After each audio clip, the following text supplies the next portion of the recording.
my view of the red pill is a very broad one. I believe in it all. I understand how important it is to have kids.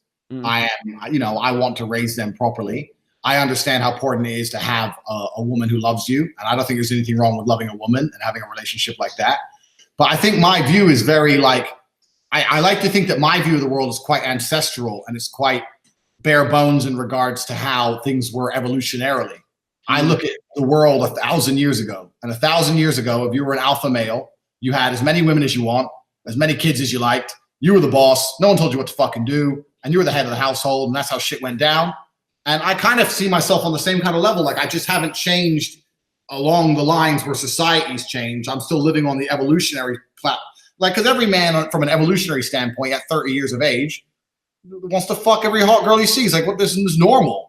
And instead of sitting around and pretending, I'm not going to pretend that I'm going to meet a woman so amazing that I'm never going to be tempted by another girl. That's not true. I'm not going to lie.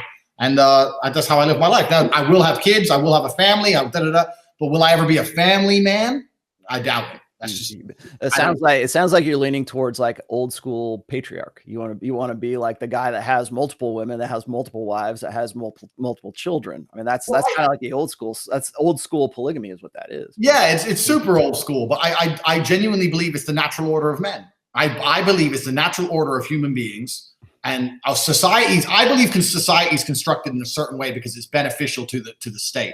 I understand why they make polygamy illegal. I understand why they say one man, one woman, you have kids. You know, the man is incentivized not to divorce to make sure those kids are paid for. Otherwise, the state has to do it.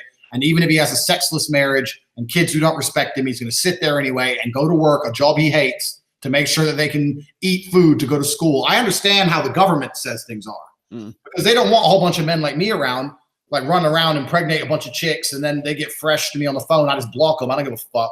They don't want, I'm no good for the societal system. So I understand that. But then also I understand the natural order of humans is that every man in history, every alpha in history had more than one woman, and he had kids from more than one woman. And he was the head of it all. And no one said shit to him because he was the king. And that was how it was.